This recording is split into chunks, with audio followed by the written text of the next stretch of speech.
So purpose of life and the essential qualities of a student or a sadhak. So according to Sanatan Dharma, Artha, Kama and Moksha are the purposes of life, the pursuits of human being. So we make our earning and earn the security so that we can lead a life of comfort. We fulfill our desires, but the foundation is dharma or the righteous way of living.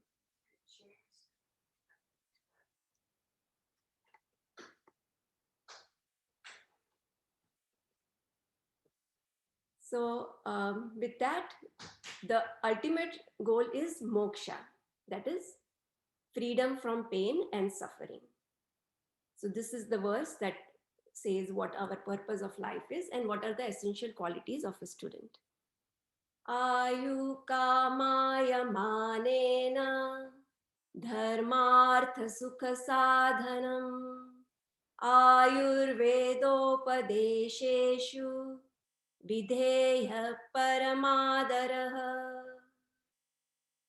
So a very important word here that is highlighted is videya, obedience or shraddha.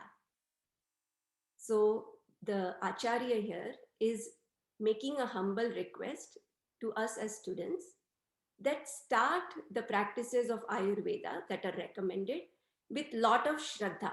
Do not question them. Do them with shraddha, experience them, and then continue. Once you experience them, nothing will stop you from practicing them. So the essential qualities that is required for all of us is shraddha. So in modern science, we start by questioning, we do our research and we try to prove something, and only once it's accepted, then we practice. But Ayurveda goes the other way. First, we need shraddha and then comes everything else.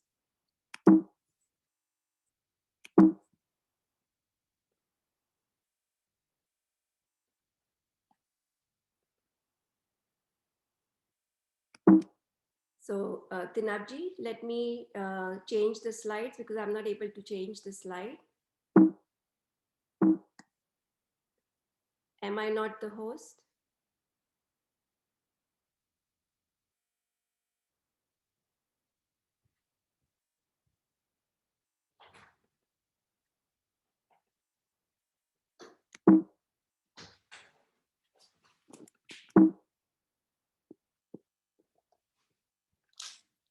Tinabji? Yeah, Hitaji. I'm not able to change the slides. Just stop sharing and reshare. Okay. I did that several times, but No. You are the host, so you have all the. Close the application and start again and then share. which application? Wherever you are sharing those slides.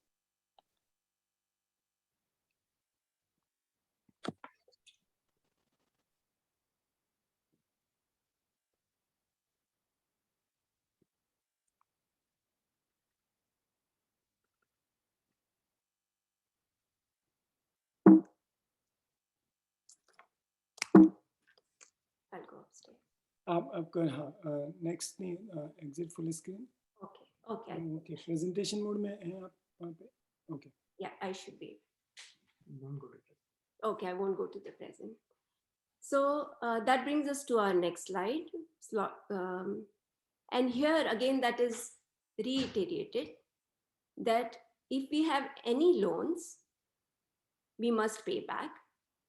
If there is any fire that is left unextinguished, we should extinguish it. And the illnesses should be taken care from the root. If any of these three things are not taken care of completely, they will grow again and again. So this topic Dinacharya is a part of the second chapter of Sutrasthana of Ashtanga Hridayam. So some of the most ancient works on Ayurveda are from Charaka Samhita and Sushruta Samhita. These are at least 2500 years old. But one of the most recent compilation is Ashtanga Hridayam. This is given to us by Acharya sage Vagbhatta, and this is about 1500 years old. So this topic of Dinacharya is from that Ashtanga Hridayam, the second chapter, which is Sutrasthana, which basically is nothing but the principles of why we should do, how we should do, and what we should do. And also, I've highlighted here that whatever is recommended in this Dinacharya is for healthy individuals. Assuming that we have no ailments, these are the recommendations. Of course, if we have any kind of ailments, then the things will change and we modify them. But keep that in mind today as we go through this topic. And then I've made certain adaptations to our modern lifestyle so that it becomes more relevant for all of us to practice. So, what are the tenets of Ayurveda? We all know that we are Prakriti and Purusha. We are this body and we are this soul as well. So we are the part of that environment, and there is a deep connection between us and the environment. Somehow, if we lose that connection, then the imbalances come, and then it manifests in form of some kind of diseases. So the choices that we make every day from moment to moment, the food, the exercise, sleep, and our relationships, eventually all of those will be important in our overall well-being of physical, emotional, and spiritual health and well-being. So Dinacharya has two words, Dina and Acharya. Dine dine charyate iti Dinacharya. The way the Acharyas have given all of the practices, it keeps two things in mind. One is detoxification, because as we go around in the whole day, we do gather a lot of toxins in our body and our mind. So all of the practices that are given are so that we detoxify ourselves every day, and then we replenish ourselves and nourish ourselves with everything that we take in. And once we do that, then we really experience vibrant health so that we can fulfill our dharma and serve the world to the best of our capacity. So the Dinacharya, as I said, is thousands of years old. But this now is a latest branch in modern medicine. It is called the circadian medicine, and it is growing. In 2017, these three scientists were given Nobel Prize for their research on circadian cycle and how it plays a role in our health. One of the authors on sleep and an expert on sleep, Dr. Narina Ramlakhan, she has written a beautiful book, and I've taken these verses from there, or the sentences from there, that every cell in the body is linked to the movement of Earth and Moon. The scientists have identified in our brain a space or the area called as circadian timer. And this timer is linked to a organ in our brain called as the pineal gland.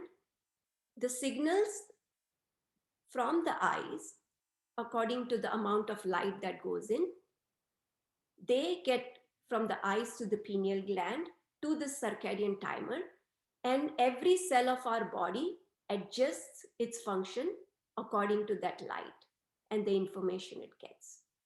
If we are in harmony with the nature, then all of the organs will work to its optimum. So here, this is a slide that is showing us how if we are in the harmony, then all of the systems are in place. But if there is some kind of misalignment in our day with the light that is going in, then all of our systems will get affected. So here you see that the atherosclerosis, the insulin, the obesity, and hyperlipidemia, obesity, hyperglycemia, all of those will be affected if we are not in alignment with that circadian rhythm. So this brings us to the very important concept that will be going over and over again throughout the presentation today. Probably most of you have heard of this word, doshas. And the three doshas, kapha, pitta, and vata. So like we said, the body is made up of prakriti and purusha, material and the soul. So the material aspect of our being is made up of all of the five elements in the nature. We all know that.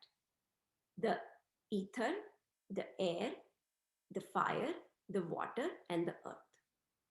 The physical body is made up of this. Even our mind is made up of these five elements. So these five elements are kind of the primary colors.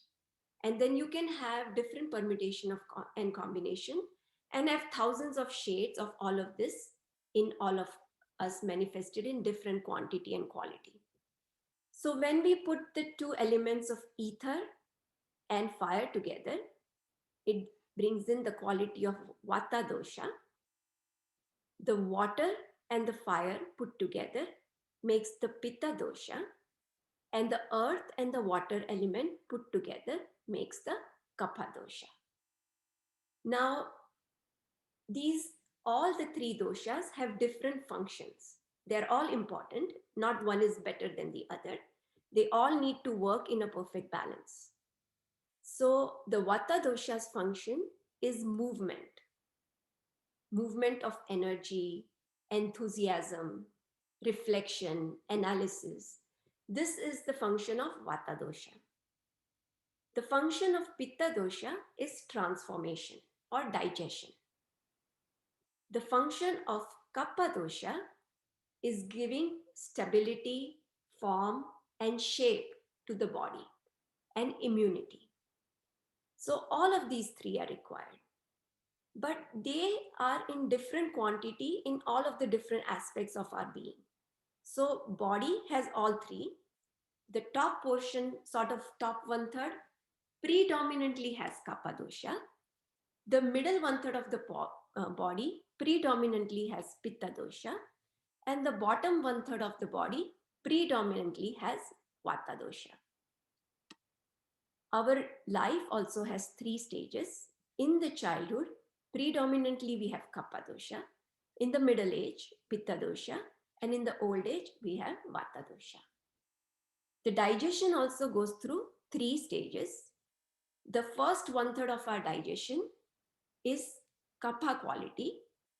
The middle 1/3 is when the food goes through the intestine, is the pitta quality or the aspect that is required. And finally, the elimination requires the vata dosha. The day is also like that, divided into three doshas or the timings. So that is what will bring us to this most important diagram for today. And that is the 24 hours of our day are divided into 6 sections.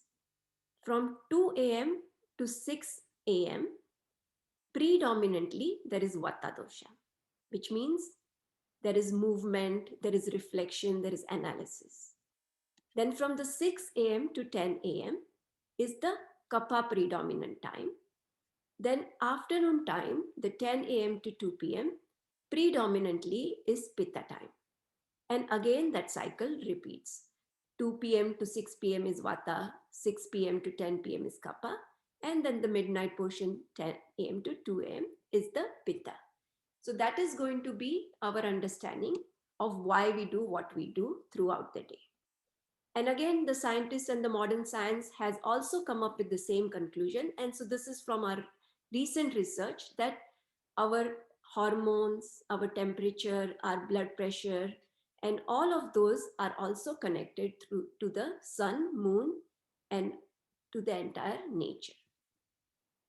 So two very important words, swasthya and disease. Swasthya comes from the root word swa and astha. If we are established in our true self, that is swa, astha, then we will experience swasthya. True self means when we are connected with the nature. But the more and more we get disconnected from the nature, we will not be at ease, and that will manifest in the form of disease. The upasthambas or the pillars, like any structure that has to stand on strong pillars, the health also is standing on these three pillars of Nidra, Ahara, and Brahmacharya. Nidra being sleep, Ahar being all the food that we take in through the five senses, and Brahmacharya is the code of conduct. These are the foundation or founding principles of our Dinacharya. Now, is this topic relevant? This is one of the most relevant topics, right? Lifestyle diseases, 10 leading causes of death have been given here. And this is from the NIH, National Institute of Health. Just since the time the COVID has started, COVID-related deaths in United States are somewhere around 650,000 to 700,000. That is one incident in last 1.5 years.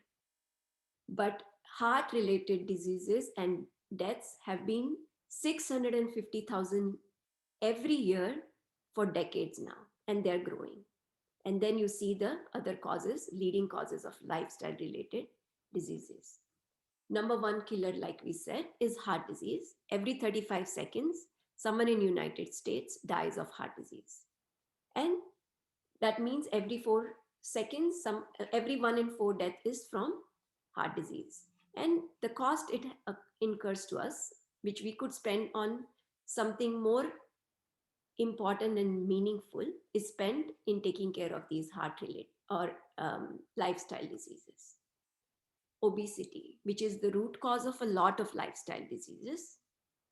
This is from 2015 and it has gone up substantially since then, but this is from WHO data. 1.4 billion adults, that is 1/3 of people on the earth, are obese. Not only they're overweight. Anybody that's about 20 years age, 35%, 1/3 of them are overweight. Age 5 and older, 40 million children are obese. And around 3.4 million deaths each year are from obesity and overweight. Why has this happened? Of course, we all are aware of this, but just to reinforce this, a lot has changed since the computer has come. Our movement has become restricted. Our food habits have changed. We had something that our grandmother was spending entire day in preparing. Over the time, that has become shorter and shorter, and we are trying to just fix our food rather than spending time in preparing it. We have outsourced our health. Instead of taking the responsibility as us being individual and as a family, we have outsourced it, hoping that there is a shortcut. And then with the modern understanding, we're trying to do patchwork or mop work when it is our own responsibility to turn off the faucet so that we can take care of all of these diseases from its root. So we make choices, and then our choices make us. We all know that very well. Throughout the day, every decision we make is going to make impact on our health. Nothing is benign. But for this, we need right understanding, knowledge, awareness, and then once we are aware, put it in the form of practices, discipline, and dedication. So the first recommendation on Dinacharya is Brahme Murte Uttishtet Swasto Rakshartham Ayushya. So wake up at Brahma Murta. Brahma, as we all know, is creativity. Murta is a span of time which is equivalent to 48 minutes. There are 30 murtas in 24 hours. This last murta before the sunrise, the second last murta, the 14th murta, is when the Shastras or the Acharyas recommend for us to wake up for optimal health.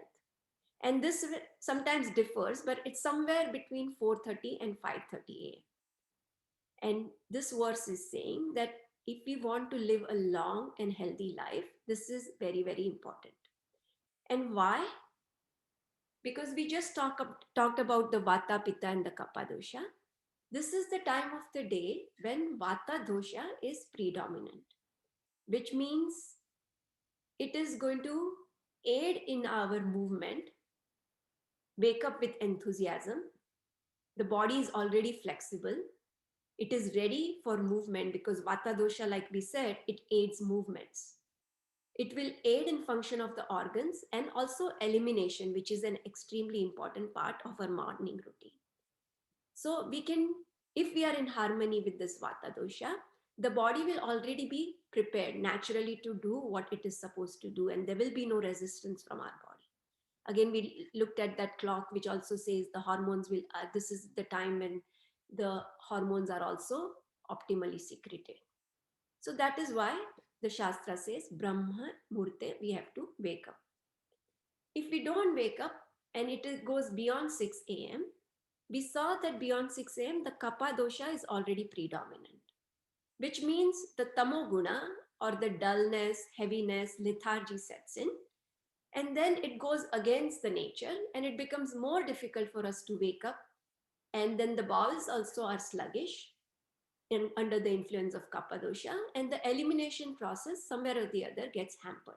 And that is why we should wake up at that recommended time. Is that easy? No. But then we'll go through all the recommendations that are given to us throughout the day. So this becomes automatic. We don't have to wake up with an alarm clock. I have not put an alarm clock in years. And because of the right practices throughout the day, automatically we wake up at around 3:30. And this has been reinforced by all the yoga practitioners, that if we do all the dinacharya correctly, then automatically around 3:30, 4 o'clock, we will all wake up. As soon as we wake up, we all go to our restrooms. This is from one of the advertisement for an organizer to how to organize our bathroom. But this is how the area around the sink looks. So many things that we have cluttered around that. Are those things benign? Not really. So this is from one of the recent research that skin is our biggest organ, and whatever goes in through our skin and the mouth and the mucous membrane, 64% of that gets absorbed in our body. So nothing of that is benign. In fact, all of the products that we see in our showers, around the sink area, if we look carefully, they have these 12 toxins that are getting into our system if we are not aware of it. So what is an alternate to that? Sesame oil. So if we can replace all of those things with the sesame oil, we will talk about how we can use the sesame oil from our morning. So once we wake up, the first thing we all do is brush our teeth, right? So we all probably, if we grew up in India, we all remember that there was a neem stick we used to use to chew our teeth and then brush our teeth with. Of course, now we don't have access to the neem stick. What is the next best alternative? Powder that is prepared at home to clean our teeth. If that is not available, ready-made powders are already available at a lot of the Indian stores or online. If that is not what you're able to get access to or you're not used to, start with some kind of a toothpaste that does not have chemical. For us, and also I've heard from other different Ayurveda practitioners, the Patanjali Dantakanti is one of the best alternative for the toothpaste. And recently I've also started using Dr. Harry's products, and they have one of the best toothpaste which does not have any chemicals. So because what is the understanding behind this? That we all know that sublingual mode is one of the mode of taking medication under the tongue. So whatever we put in our mouth is going to get absorbed.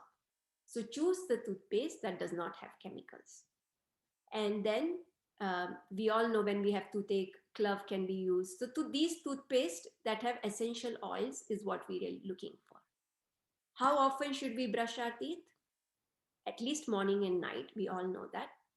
What also helps is after every meal. We all know our parents, grandparents, we used to always see them swish their mouth after every meal. If we have lost that habit, it is a good habit to bring in back, because if we keep our mouth and teeth and gums clean, that also has to do a lot with our systemic health. We have all probably seen this, and some of us probably also use this, the tongue scraper. Extremely important. Why? It will clean our tongue. A lot of our toxins throughout the night, they get accumulated over the surface. that sometimes can distort our sense of taste. And then it also helps us remove bad breath. It helps with immunity. And we all know that 30% of digestion of our carbohydrates takes place in mouth. So if we scrape our tongue, then the optimal secretion of digestive enzymes will take place. And that is why the recommendation to scrape our tongue is given here. And it also activates the other organs in the body. After we have scraped our tongue, cleaned our teeth, the next recommendation given in by our acharyas in the Dinacharya is oil pulling or gandusha. So the best oil for this recommended is sesame oil again. You can also use coconut oil. This process is very simple. Now it's going to take more time for me to describe all of this than it takes to do this really. And I'm not going to tell you anything that we have not been practicing for some time now, because this should not be some kind of a theory, but practices that we all can adopt very easily. So it might seem a lot, but all we have done is brush our teeth. The oil is right there. We scrape the tongue, and then we do the oil pulling. So we take maybe a tablespoon of oil, just take it in the palm and sip it. This also kind of is the best treatment for chapped lips. You don't need, the chapstick, because when you take in the oil through your mouth, when you take in, it lubricates the lips as well. How many minutes should we do the oil pulling? About 5 to 10 minutes at least. Ideally 20 minutes, but we all know that 20 minutes might be too much, but we can start with 5 to 10 minutes. But when we are doing that oil pulling, that we can use that time for something else. Why oil pulling? Here are the advantage given to us. It is good for our teeth, and I have seen that myself. It really whitens the teeth. We don't need to use any teeth whitener. It strengthens the gums. It is good for the cavities and gingivitis. Again, good for bad breath if we have that. Good for headaches, migraines. Quality of sleep is improved. It detoxifies the body by pulling all the toxins through the important channels that are there in the mouth and the mucosa. And it is also good for other hormonal balances. So oil pulling is really good practice and very easy to do. Neti. So this actually neti can be done before the oil pulling. I've put the picture here, but neti, right after brushing your teeth, you can do the jala neti. And jal neti is again very, very easy to do. At first, it might be bringing some discomfort because we're not used to putting the water through the nose. But once we get the hang of it, it's very easy to be done, easily done. And this really is good for the allergies, and we take in the breath through there. So here, David Frawley, one of the Ayurveda practitioners, has said the neti is kind of a guide. It guides and clears the passages for the prana to go in. A lot of benefits of neti have been described in yoga as well as Ayurveda. So it is good for anybody that has allergies.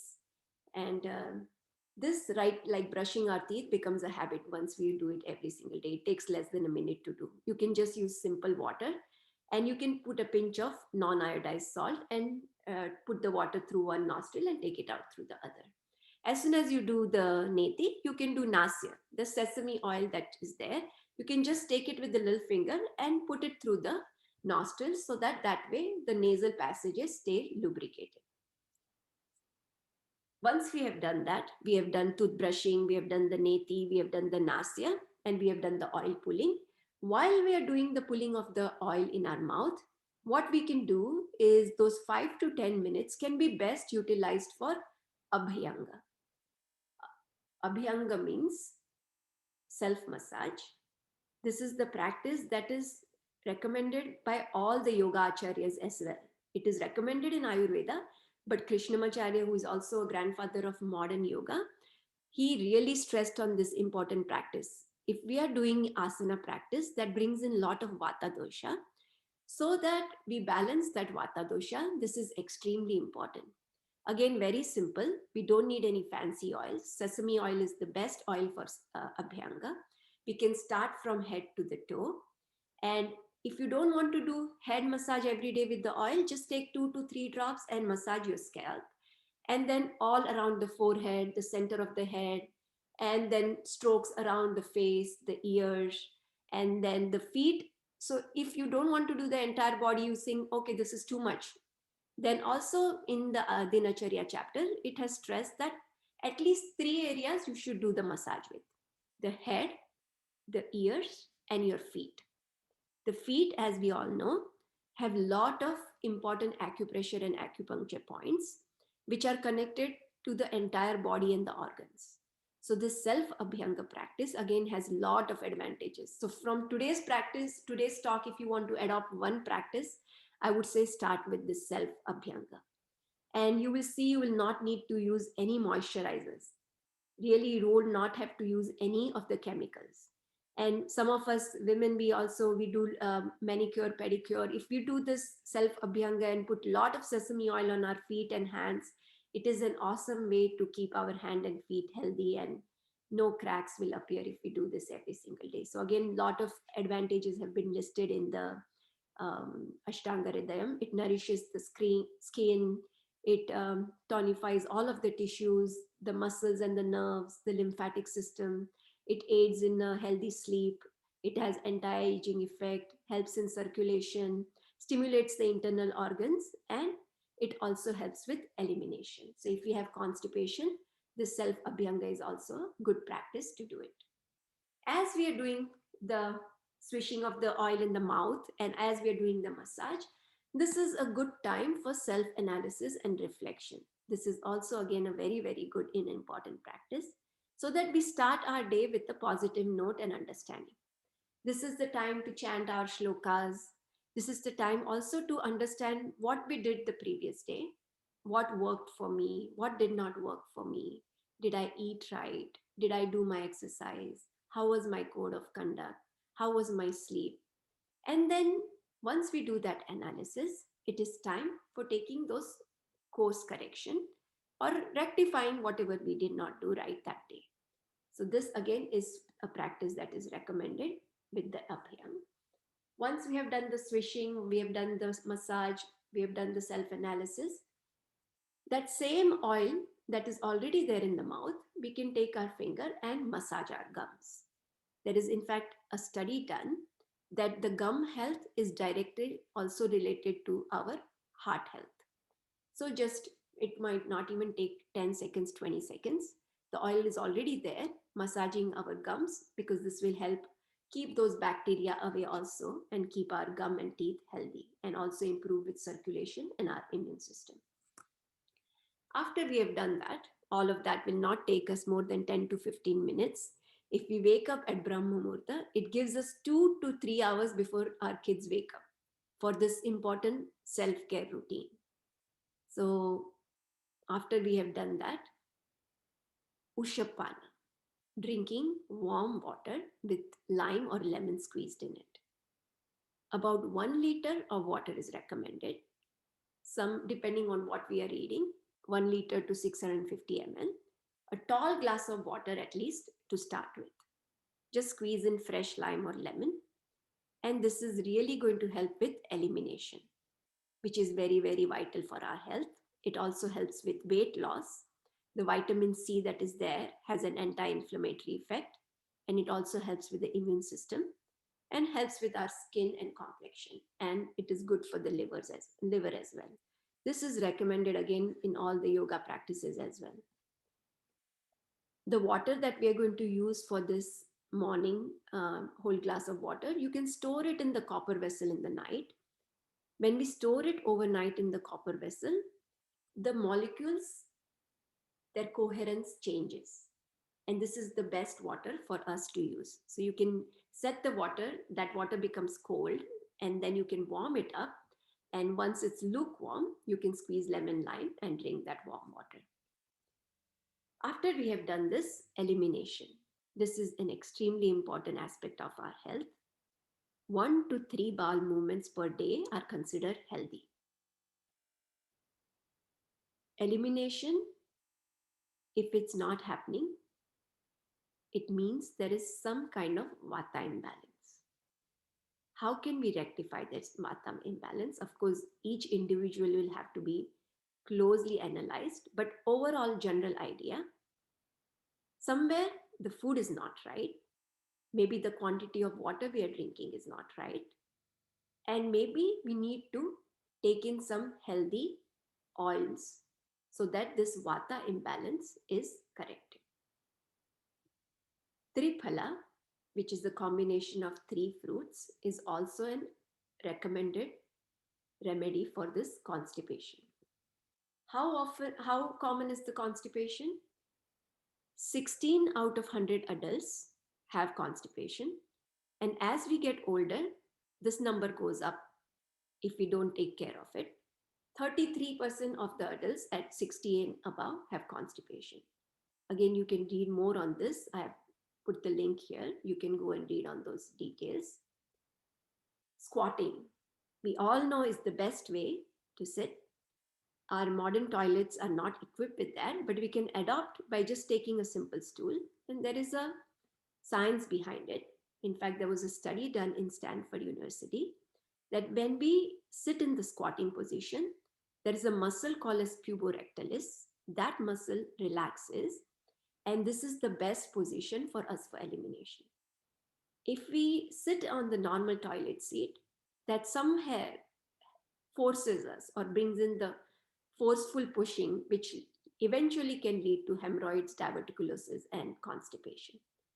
So adopting simple practices, just putting a little, maybe even a couple of yoga blocks by your toilet seat and taking this sort of a modified squatting position is the best way for elimination. After this is done, powder massage. Now, do we have time for all of this? You would ask, right? But I remember that my mom would always give us, instead of using the soap, which has a lot of chemicals, she would prepare a bowl of besan, haldi, and malai mixed together. This is what we would apply to the body and take bath. As simple as this. It takes as much time to apply this as much time it takes to apply the soap. But if this is not the place for us to start, you think this is not yet in my reach or this is not where I want to start, at least try to look for healthy options. Is there a soap that is made up of natural ingredients that does not have chemicals? Or you can also just bring a ready-made powder that is available in the market for this powder massage and then taking bath. It balances the abhyanga that we have done, the oil massage that we have done. It brings in stability in the body. It decreases the kapha dosha, or it also aids in weight loss. It increases the motivation, removes sweat, dirt, and oil on the skin in the most natural way. It aids in digestion. It opens the skin pores, and it also improves the agni that is part of the skin. And so improves the metabolism around the skin. So that is Udvartana. What powder can I use? Again, I've given here. The gram powder of the besan is the base, and then you can mix different amount of triphala, amla, and all of this. This can be pre-mixed and kept, and you can easily apply to the body and take bath. Snanam, shower or bath. Is it important to do in the morning? Absolutely important to do in the morning. I see that some of the kids have actually gone away with this. They think that, okay, we can just take bath in the evening or before going to bed and not take bath in the morning. But this is very, very important to take bath in the morning. Yes, you can take again another shower or bath in the evening, but morning bath is very, very important for digestion, immunity, enhance the energy. You are able to focus a lot more. We all know that as soon as we take bath, there is a new form of energy that comes in us because of the water element that goes over our body. So taking morning bath is extremely important. Hot or cold water. So many questions are there on this, right? So these are the recommendations after listening to several Ayurveda experts. This is what I've gathered and put together, and this is what I practice too.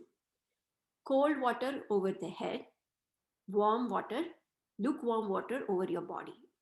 Ideally, body temperature or the room temperature water over your body.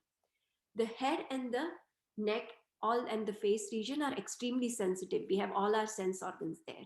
So cold water or lukewarm water is ideal for head and face, and warm water for the body.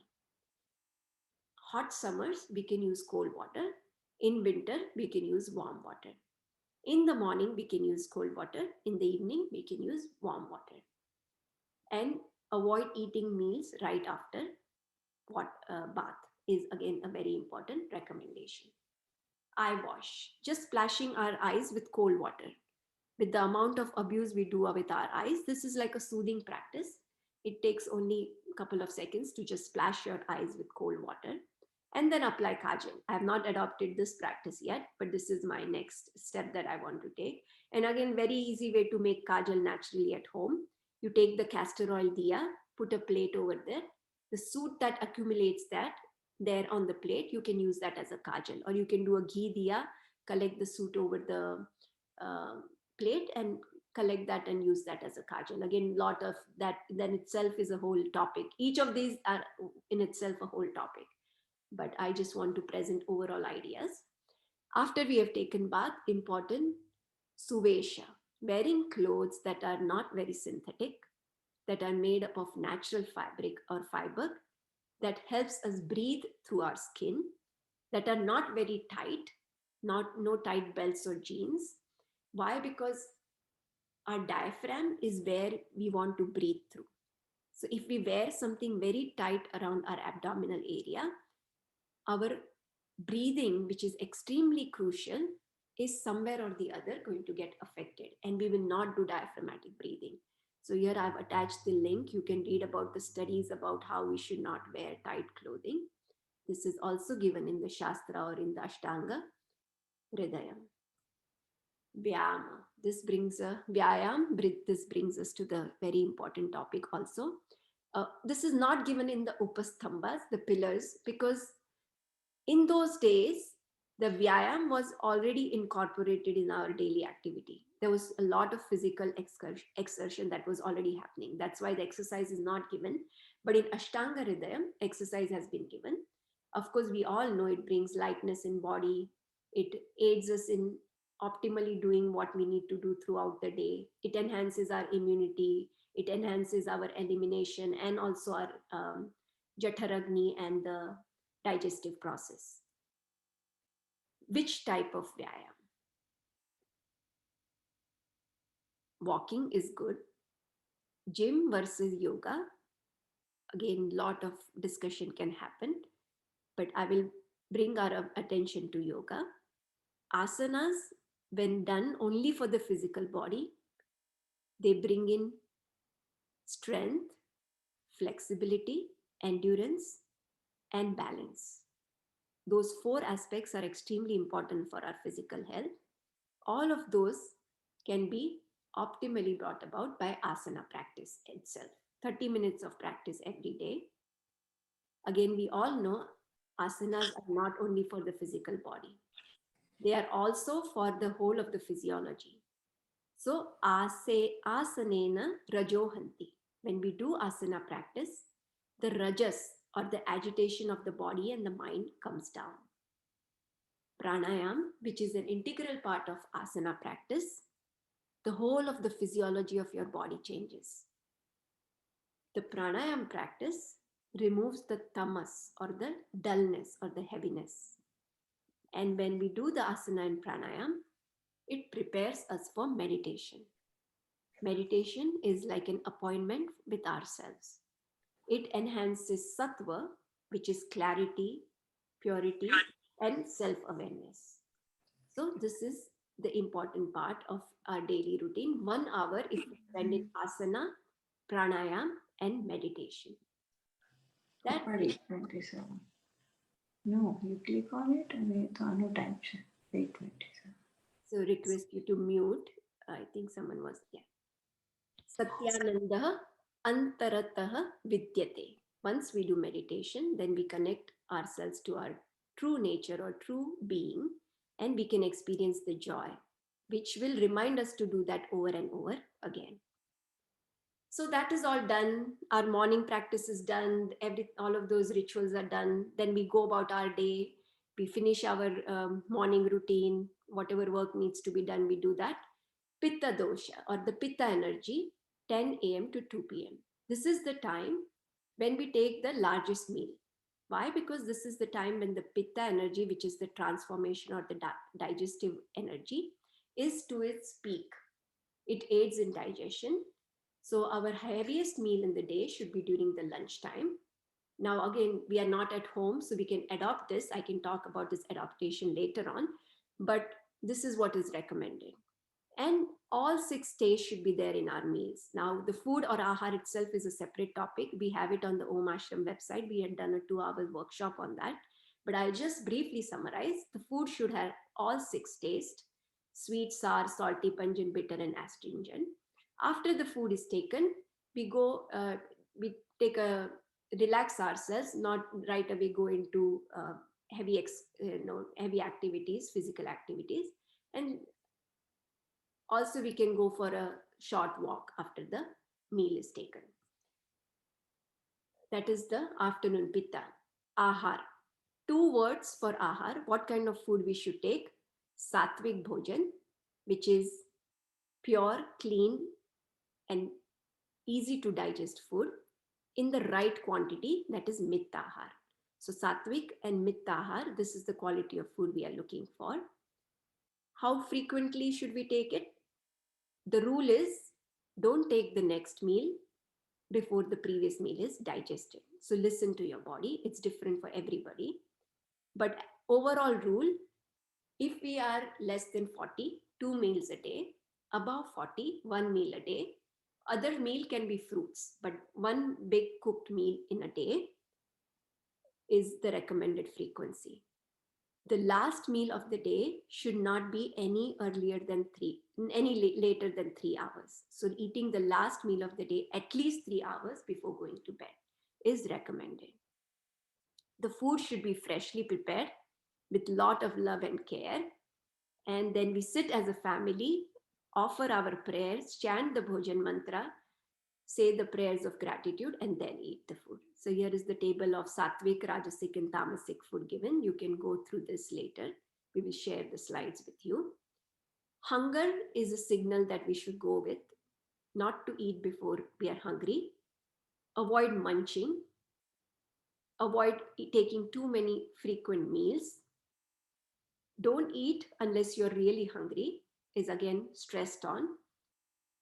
And Agni, this is a very, very important aspect. Agni is the digestive fire. So sometimes we say that I don't eat much, but even then I put on weight. The reason given is that our digestive fire somewhere is not optimal.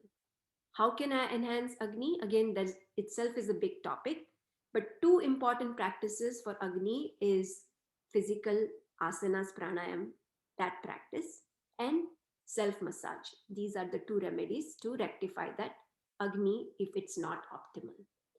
Causes of indigestion have been enumerated. Drinking too much or excessive water frequently during the day, taking food that is incompatible, forcefully controlling natural impulses of the body, such as hunger, thirst, defecation, and urination, sleep disturbances, and negative tendencies or afflictions of the mind. All of those have been listed here. Again, kama, krodha, lobha, moha, mada, matsarya, laziness, anger, greed, depression, worrying. All of those are again factors that can affect our Agni or digestive fire. The modern scientist Michael Pollan, he has done research over 3 to 4 decades on what kind of food we should eat. And these are the 7 magical words, which actually summarizes 2 words, sattva and mittahar. Eat food, not food-like substances, not too much, and mostly plants. Not to drink water, cold beverages. Ice cold water, not to drink it, because that again lowers the Jathar Agni, the digestive fire. Not to drink water during the meals. Not to take water half an hour after the meal. That is the general rule about consuming the frequency of the water to be taken in. After the Pitta time is over, the 2 p.m. to 6 p.m. is the Vata energy. This is again that second energy in the daytime that brings us to Vata. The morning, the Brahma Murta was the Vata. Now this is the Vata energy in the evening. This is the time that is the time of creativity. You can take up any of the creative activities during this time. Again, avoid taking coffee and snack and sugary snacks during this time. You can instead choose Ayurvedic tea as an alternative. And this is the time also when you should be taking your dinner, at least 3 hours before going to bed, between 2 to 6 p.m. So I said that the heaviest meal should be in the afternoon, but some of us are not at home or our kids are not at home. So we don't have access to freshly prepared heavy meal. So what is the alternative? In the afternoon, we can instead take a lot of fruits and salad in the afternoon, maybe supplement it with some other things so that we are fulfilled, we not stay hungry. And then taking our heavy meal as early as possible in the evening, maybe 4 o'clock, 5 o'clock. This is a good time to take our meal when the Vata energy is still predominant, before the Kapha energy sets in. So after that is 6 to 10 p.m. This is when the Kapha energy comes in. This is the energy that helps us ground, and it also prepares us to sleep and rest. So 6 p.m. to 10 p.m., slowly we start preparing ourselves for Nidra, which is the last important aspect of our Dinacharya. And here a beautiful verse has been given in Charaka Samhita, which summarizes that happiness, misery, nourishment, strength, weakness, all of this, the knowledge, ignorance, life and death, all of this depends on proper or improper sleep. That's how much importance has been given to the sleep. A lot of our problem actually starts here itself. I know that a lot of us go to bed very late. So tons of studies can be quoted, but millions of Americans suffer from chronic diseases such as depression, obesity, hypertension, diabetes. Unhealthy sleep cycles is the cause of a lot of this. A lot of studies have been done. Again, we talked about the connection with the light, the pineal gland, and the melatonin and serotonin secretions that are connected with this pineal gland. And so this, if it is not done properly, will affect all of the other systems. Here again, I wanted to quote this very important the study done by Dr. Matt Walker from California. He says that every hour of sleep before midnight is equivalent to 2 hours of sleep after midnight. Why? In the modern science, there is an understanding there is 2 cycles of sleep, non-REM sleep and REM sleep. The non-REM sleep is before midnight. This kind of a sleeping pattern is when all the restoration and the healing of the body happens. So before midnight, that quality of sleep is extremely important. Both REM and non-REM sleep are important, but the non-REM sleep is when the body does all the repairing and restoration. So going to bed definitely before 10 o'clock is a very, very important practice. Again, given a choice, self-massage versus going to bed early, I would say take self-massage first because easy to adopt.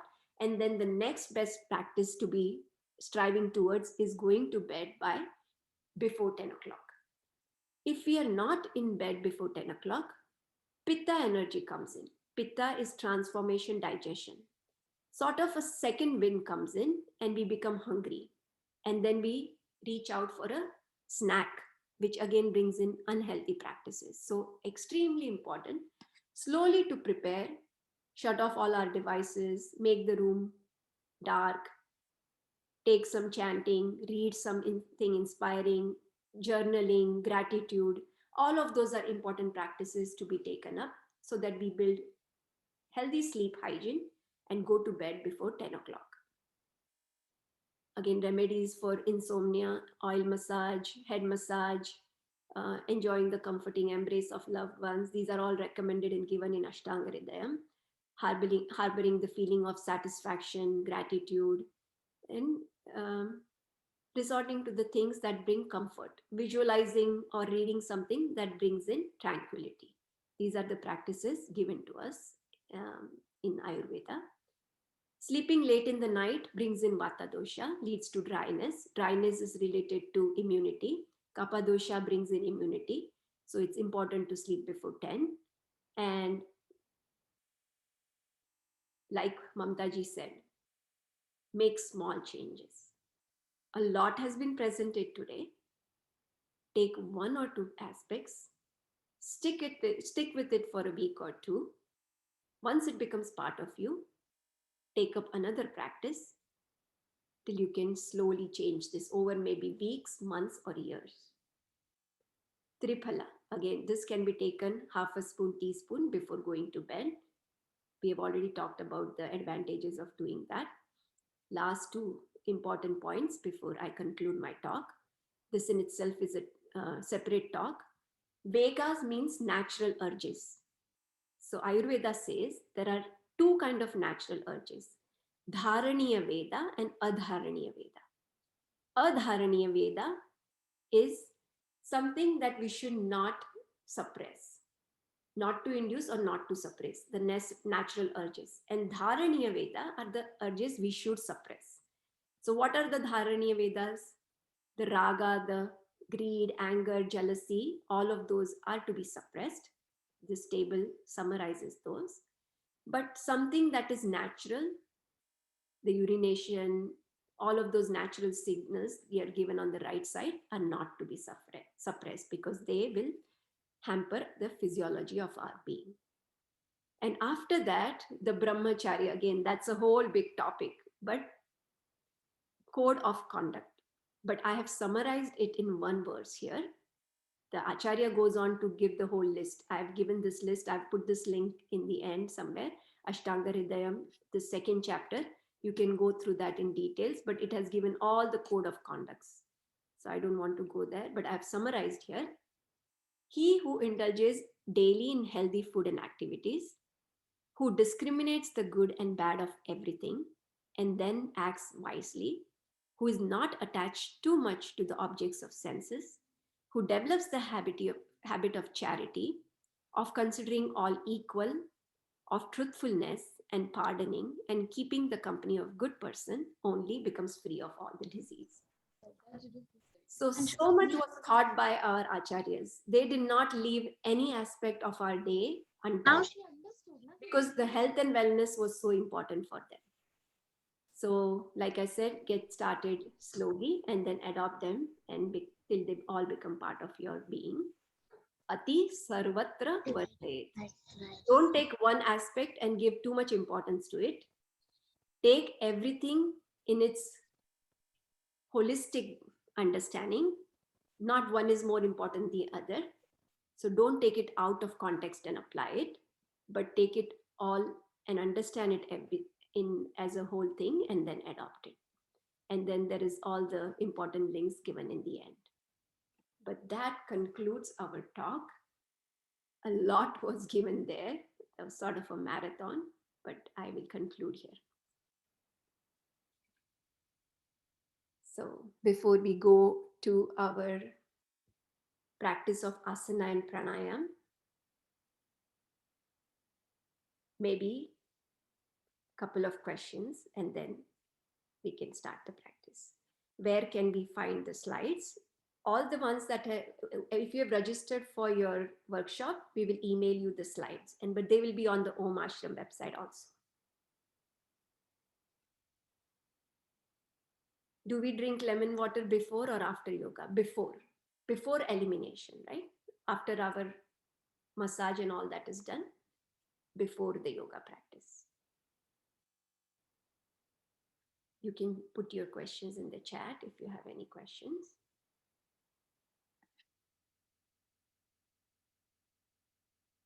How much? Hedalji, very nice information. I wanted to know, Arusha loves drinking that English traditional Indian tea with milk. It is recommended once or twice or the tea? Yeah, so Ayurvedic tea you can have 2-3 times as long as it's not black tea with caffeine. You can have 2 or 3 times.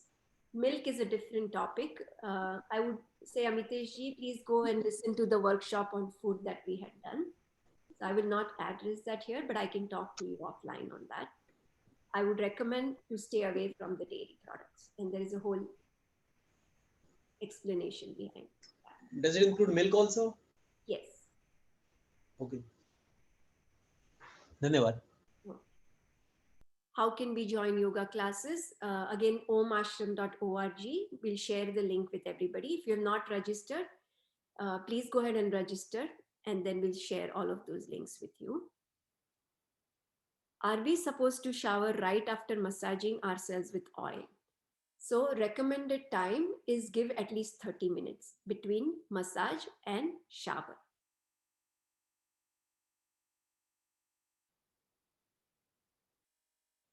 Oil pulling before or after brush? After brush. First thing, scrape your tongue, brush your teeth. After that, you do oil pulling. So let me tell you the whole sequence. We wake up, brush the teeth, scrape the tongue, do jalneti, put the oil in the nose, sip the oil. As we are doing the swishing, massage the whole body, reflect. After you've done that for 10 minutes, massage the gums and the teeth, swish the oil out, take water for 1 liter. That itself will give you enough time and gap between your massage and shower. Then go and apply the powder or the bathing powder. Then take shower and then do your yoga practice. This is April auntie, yes. can you say the sequence again? Okay, Sukanya. We have such intelligent kids in the yoga class on Sunday. It's a delight. Really, they are so interested in all of this. They really sincerely ask very genuine questions. So here it is for you, Sukanya. In fact, Sukanya, can I put it on a slide? I had put it on the slide and I took that slide out. So I will put it on the slide so you will always have it. Where do we get the slide? I will share it with you, Sukanya. Okay. Okay. All right. So I'll put that slide for everybody in that order. Hitaji, Yes. that neti kriya you do, you need to do with water only, or you should add oil in that water? Neti is in lukewarm water with pinch of uniodized salt. Okay, little salt. Okay, uniodized. After you've done neti, you put oil in your nose. You can even use dropper if you like. Okay, ji. Could you please suggest alternative to lemon? Mamta Ben, lime is a good alternative. If you don't want to add anything, just plain water, lukewarm is also fine. Does that answer your question? How much water to intake? 600 ml to 1 liter of water is recommended. Okay. Should we not add honey to the lukewarm water and lime? There are a lot of views on this. Okay, a lot of extreme opinions on whether honey should be added or not. I have come to this conclusion that the Ashtanga Hridayam doesn't give that recommendation, or it doesn't give anything against it. So listen to your body. That's always a good idea. I am only doing lukewarm water with fresh lime. I was adding I was adding honey before, but I'm not doing that anymore. So that is what I would say. Can you drink water before brushing or after? After brushing. After scraping your tongue, you drink water. Thank you, Dr. Chara.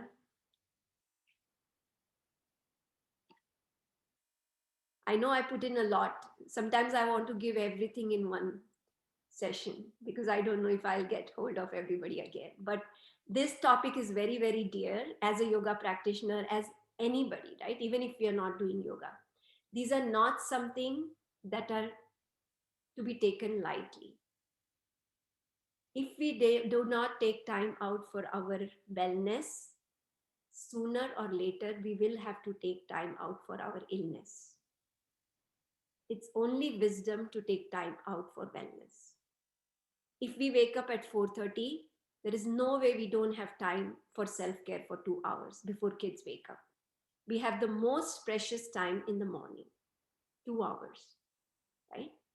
So I like to go over everybody's dinacharya. If you need one-on-one guidance, do not hesitate. I'll be more than happy to get you started one step at a time and then slowly adopt all of these. Having said that, we need to do our yoga practice. Hitil, just wanted to add one thing I forgot to mention. Mhm. That I was the person who could never do any fasting. I could never skip single meal, and I think I was used to take like 5 meals in a day. Like, and after the yoga practice, I could see that my food intake has reduced, and I tried doing Shravan Mahino, and without any effort, without any issues, I could do it. Otherwise, when I even skip a breakfast, I would feel like, oh my God, I don't have energy. I'm so weak, kind of thing. But